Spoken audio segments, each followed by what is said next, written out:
un élément important dans l'histoire du Conseil. En même temps, on met sur pied Urgence Emploi.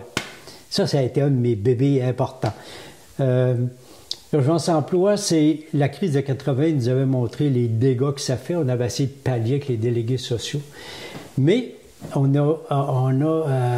y a quelque chose de logique qui se passait, qu'on disait, pourquoi les employeurs ne comprennent pas ça?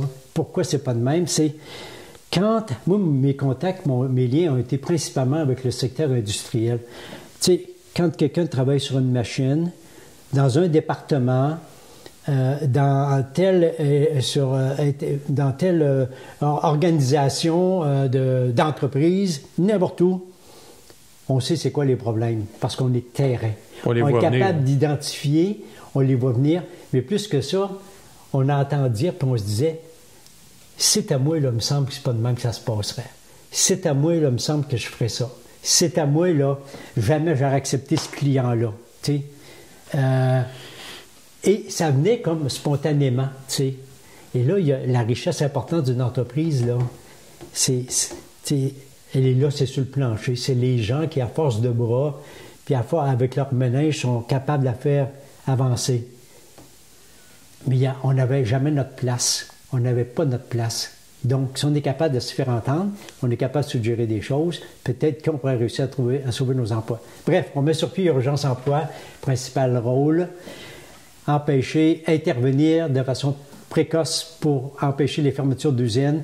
Et si jamais il y a fermeture ou il y a licenciement, on dénonce à tour de bras. Mais ça, c'est mon autre dossier. Ça soit le dossier soutien aux luttes. Fait que dans le fond, je me créais un ouvrage pour le deuxième aussi. Ça ne marchait pas, l'autre me rattrapait.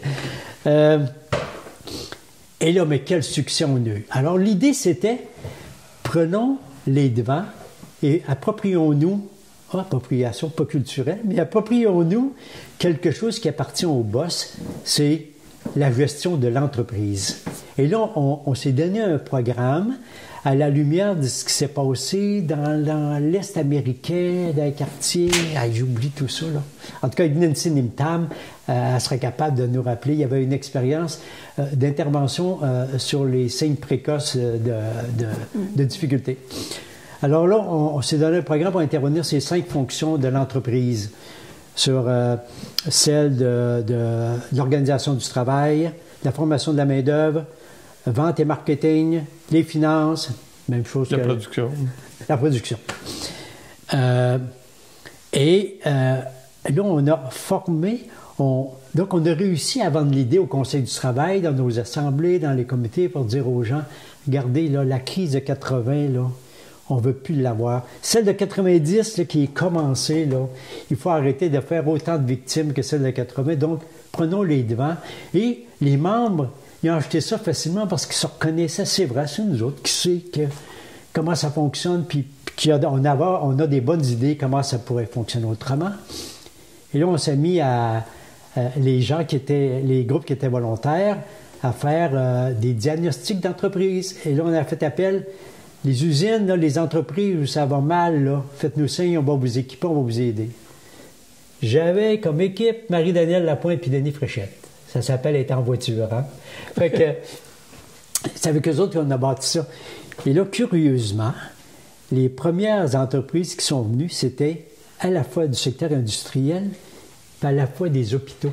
Ah oui? Parce qu'eux autres, tu sais, c'était la fermeture des hôpitaux Sainte-Jeanne d'Arc et compagnie. Ah oui. Et le mouvement était parti pour, fermeture d'hôpitaux. Mais là, les gens venaient nous voir. Pour les deux, nous autres, on était en grande difficulté. Quelques succès comme Canadien National, l'usine d'entretien à Pointe-Saint-Charles. Ouais. Et on n'a pas empêché la fermeture, mais on l'a retardé longtemps. Ils ont fermé au Nouveau-Brunswick. On n'était pas content de ça, mais souvent, les décisions canadiennes, c'est le contraire. Ça commence au Québec. Ils ferment au Québec avant de fermer là. Et anecdote, Consumer Glass en 81-82.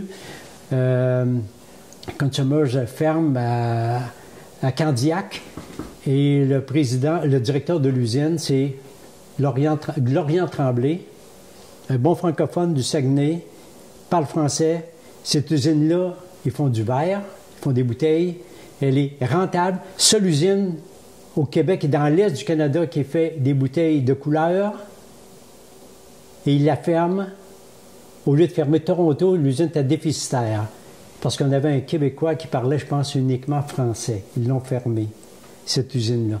Moi, je l'ai encore dans la gorge parce qu'il appelait ça de la rationalisation dans le temps. Mais ça s'est fait vraiment sur une question, je dirais, politique nationale de bashing sur le Québec. Ils l'ont fermée, cette usine-là. Mais ils ont laissé, puis ils avaient fermé la Chine, celle de Ville-Saint-Pierre-avant, qui s'appelait Consumer Glass. Consumers a fermé là-bas. Consumers achète Dom Glass, la fameuse usine. Dominion Glass. Dominion Glass, la fameuse usine de Pointe-Saint-Charles. Elle a survécu. Elle a survécu grâce à l'intervention, en tout cas, entre autres, avec l'intervention qu'on a faite à Urgence Emploi. Quand on a fait le portrait de toute l'usine, le directeur de l'usine, le directeur canadien de l'usine, ça, on était un peu surpris. Henri Massé était un peu mêlé à ça. Il dit « J'ai jamais eu un portrait fidèle de ce qui se passe dans l'usine que celui que je viens d'avoir. » Alors, ça a été comme un beau galon sur l'épaule en disant « Tabarnouche, c'est pas de la petite bière, là, 350 travailleurs qui gagnaient déjà des salaires assez élevés. » Et ça c'est un travail méticuleux et assez ardu là, qui a dû être fait pour arriver à ce constat-là. Bien, c'est tout le diagnostic qu'on a fait sur les 5 fonctions de l'entreprise. Et là, vous avez fait ça avec les travailleurs de l'usine? Oui, avec Gaston Lemieux, dans le temps, président du syndicat, pour que tu te rappelles. Donc, avec le syndicat local, ils sont équipés et là, ils vont voir, et avec leur permanent, Gary Epi puis Lalonde, ils sont équipés pour aller rencontrer l'entreprise en disant ça va mal, on est inquiet de ce qui se passe ici. Bon, il y a eu les fermetures de la Chine, il y a eu les fermetures Candiac, puis nous autres, là, ça nous inquiète vraiment. Ben oui, mais mêlez-vous de ce qui vous regarde. Justement, ça nous regarde. Regardez ce qui se passe. On regarde nos emplois. Et c'est là où ça concerne nos emplois. Et c'est là que l'employeur a été réceptif. Mais je te dis, ça rebondit à la direction canadienne. Mais vraiment, quelque chose de studieux. Tu sais, les travailleurs, là, le syndicat local qui vient se prononcer sur le marketing, les ventes, les finances, de quoi ils se mêlent, les autres, l'organisation du travail. Mais on disait, regardez ça, là, il me semble que ça ne tourne pas rond, il me semble qu'on pourrait faire ça de même. Travail méticuleux qui a porté des fruits. Dominion Glass, qui est devenu Consumers, qui existe encore aujourd'hui sous le nom d'Owens Illinois. Sidbeck Dosco, Canadienne nationale dont je parlais tantôt. Une série d'autres usines là, qui est sur le bord du canal et ailleurs un peu. Après ça, ça a été les Style Louis, Style Fonderie.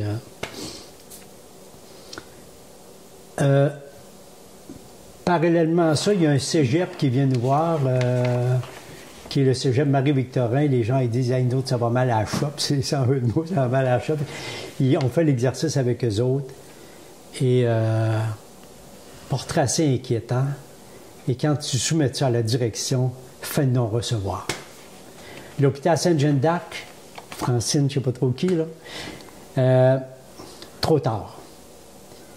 Un autre groupe comme ça, c'est Denis Fréchette s'en occupait. Et là, la leçon qu'on retenait, c'est le secteur privé avec des grosses entreprises, parce qu'on a aidé à sauver beaucoup de petites entreprises comme Dom Glass, Sidbeck et autres. Ils disent oui, ils nous ouvrent la porte. Et dans le secteur public, il aurait dû être les premiers à nous appuyer, puis nous féliciter, puis bravo aux amis. Tu sais, c'est l'argent des contribuables en plus. Fin de non-recevoir. Ça, on n'en revenait pas. On n'a pas marqué beaucoup de points dans au niveau du secteur public. C'est un peu désolant. Donc, l'Urgence Emploi fait beaucoup de millage, intervient beaucoup jusqu'aux années 2000, je dirais, pour ça je m'en vais. Mais je sais que ça continue. Ça a continué, je ne sais pas comment, mais c'est devenu un outil de préparation de la négociation aussi. Parce qu'on disait aux gens, avant de présenter un négo, aussi bien avoir le portrait de votre compagnie. Là, je ne sais pas comment ça fonctionne au conseil, là, mais en tout cas, quand je suis parti, moi, c'était ça qu'on avait réussi à vendre. C'est pas tout le monde s'en servait, mais les syndicats locaux, ils décidaient de s'en servir. C'était un outil très important. Donc, Urgence Emploi, une belle expérience, financée aussi par le Fonds de solidarité, puis une contribution du provincial, je pense, c'est toute la partie formation. Là, je ne sais pas, là, c'est... Jusqu'à l'an 2000, c'était ça. Là, je ne sais pas où ils en sont rendus, mais je sais que le service existe toujours. J'essaie une petite aparté. Là, tu nous parles de l'intervention des syndicats dans l'économie des entreprises, parce que avec l'intention de prévenir et de sauver et de maintenir les emplois, il y a le Fonds de solidarité qui est une institution qui s'est donnée comme mission de préserver l'épargne des travailleurs, mais aussi de créer et sauver des emplois. Il y a eu souvent des craintes à l'origine du Fonds de solidarité entre l'intervention syndicale et l'intervention économique du Fonds puissent parfois entrer en conflit d'intérêts. Est-ce que pour toi, globalement, ce que tu as vécu à travers l'expérience d'urgence emploi, ça entrait parfois en contradiction avec les intérêts du Fonds ou le fonctionnement du Fonds? Je ne l'ai jamais vécu directement. Je me souviens du débat parce que j'étais présent en 83. Ça m'a pris beaucoup de temps avant d'adhérer au Fonds. Dans le fond, j'étais très, très, très réservé. Je craignais ça, ce tordage de bras-là pour la cause. Moi, je ne l'ai jamais senti. Au contraire, on s'en est même servi pour dire à des entreprises, regardez, attention, on a un bras financier, mais pas nécessairement parce qu'ils ont fait appel au Fonds. Mais quand est justifié, ah ben non, tu sais, vous savez, les créanciers aujourd'hui, là, c'est compliqué, puis les banques, elles nous exigent beaucoup, puis on dit, regardez, on a nous autres, puis dans la même perspective que nous autres, c'est les emplois. Puis votre compagnie, elle ne peut pas marcher si vous n'avez pas d'emploi, vous n'avez pas personne sur le plancher. Ça nous a servi. Ça nous a servi. Moi, après ça, ce que j'ai entendu, c'est à quel point ça devenait un canal important pour nos épargnes à nous. Tu sais, pour les gens qui sont militaires, qui ont des convictions, c'est notre épargne, elle sert à créer de l'emploi. Tu sais, bon, je ne veux pas faire le bilan du Fonds. Non. Mais moi, je me suis... Non, c'est parce que je trouve que c'est important ce que tu nous dis là, parce que toute l'expérience d'urgence emploi, c'était dans le cœur du fonctionnement des entreprises. Oui. Le Fonds de solidarité, souvent, intervient pour soutenir des entreprises. Et c'est là qu'on craignait, à une certaine époque, un conflit d'intérêts. Oui. Mais dans le concret, tu ne l'as pas vécu. On ne l'a pas vécu. Moi, je me souviens... Je ne dis pas que ça n'est pas jamais arrivé, mais c'est... Mais moi, les dossiers que j'ai touchés, je les... Et pourtant, s'il y avait eu des endroits où ça aurait dû arriver, c'est là. Oui. Ça ne veut pas dire que c'est bien qu'ils ont fait affaire, mais souvent, quand ils nous sortaient cet argument-là, on dit « Ah, on a notre fonds, nous autres. » Puis l'argent, là, tu sais, l'initiative ou l'intuition de la Berge, c'était, oui, nos épargnes contribuent à sauver l'emploi, mais il faut arrêter que l'argent serve juste à enrichir les actionnaires, que ça aille vraiment pour la cause. Il y avait ce danger de conflit-là, puis c'est arrivé plus d'une fois, puis là, tu pourrais en parler bien plus que moi. Non, mais moi, je ne l'ai pas vécu sur le terrain. Sinon, comme un argument pour dire, regardez, on a aussi cette intervention-là. C'est moi une intervention-là. Une belle expérience sur le santé.